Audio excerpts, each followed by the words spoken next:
Ovu izložbenu postavku već su pogledali Novosađani i mještani Kostanjevice na Krki. U suštini ona jeste plod saradnje institucija iz oblasti kulture ova tri grada. Na izložbi su predstavljeni radovi 12 umjetnika i umjetničkih grupa iz BiH, Hrvatske, Srbije i Slovenije, koji su izabrali kustosi tri partnerske institucije. Svakako rekla bih da je izložba karakteristična i značajna po tome što smo pored umjetnika povezali i kustose.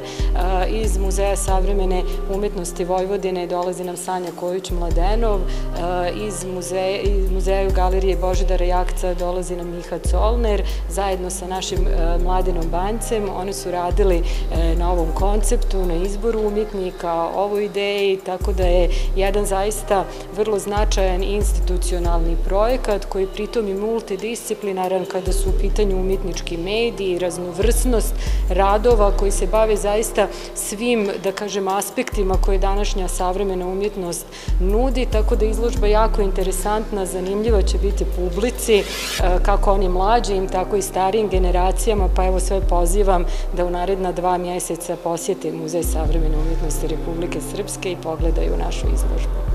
Zanimljivo je da su umjetnici koji su angažovani na ovom projektu tek nedavno završili akademiju i ovo su njihovi prvi koraci u internacionalnoj izložbi koja je dobila veliku vidljivost.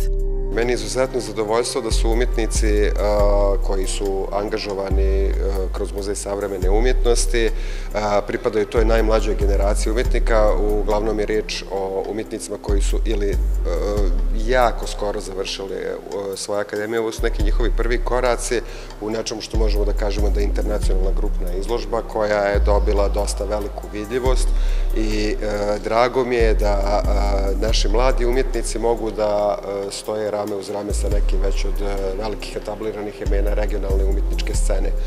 Također mi je drago da mladi umjetnici razmišljaju o jednoj temi koju nameće ova izložba, to je ekologija, očuvanje životne sredine, jer ako pratimo onu floskulu da na mladima svijet ostaje, važno je da i umjetnička scena i nove umjetničke generacije na adekvatan način imaju spreman odgovor na to i jako inteligentno promišljaju ove teme koje će biti sve veća i veća i tema, a i briga svih nas. Posjetioci na ovoj izložbi mogu pogledati radove u različitim medijima, od slikarstva preko videoradova, instalacija do novomedijske umjetnosti i bioekološke praksi kao posebnog izraza u savremenoj umjetnosti. Želja nam je bila na neki način da okupimo one umjetnike koji se bave idejom klimatskih promjena, ali koji istovremeno razmatraju i društvene promjene, jer smatramo da su to dve veoma važne teme i da umjetnički radovi nastaju u okviru društveno-političkog konteksta. Tako da sami umjetnički radovi su realizovani u veoma različitim medijima, od nekih klasičnih medija preko fotografije, videa, također eko i bioloških praksi koje su danas veoma aktuelne, ali iz veoma različitih uglova. Ovi radovi promatraju negde teme kao što su zagađenje, zatim iskorišćavanje prirodnih resursa, teme kao što su pozicije ugroženih vrsta, pozicija čoveka u svemu tome, na koji način u stvari je čovek povezan sa prirodom i je pitanje društvene odgovornosti.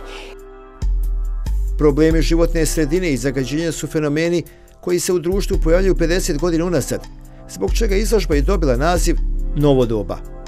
Izložba Novo doba bavi se nekim odnosom između čoveka i okoline. Dakle, u suvremeno vrijeme naravno suočavamo sa raznim situacijama koje često nazivamo ekološki problemi ili problemi životne sredine, zagađenja i tako dalje. To su neki fenomeni koji se naravno u društvu pojavljaju nekih posljednjih 50 godina. I tu nam je bilo zanimljivo zbog toga izložbu zovemo Novo doba, jer recimo veliki dio 20. vijeka bio je posvećen ideji o napretku. Dakle, kako možemo napredovati u tehnološkom, u naučnom smislu. I naravno negde u 70. godina došlo je do tog loma, zapravo da su ljudi shvatili da zapravo taj napredak ima svoje konsekvencije.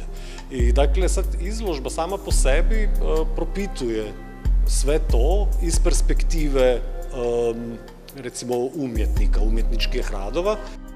Izložbu New Era, umjetnički diskursi o društvenim i klimatskim promjenama, pratit će i serija programa sa panel diskusijama i produkcija podcast emisija koje će se fokusirati na ciljeve projekta.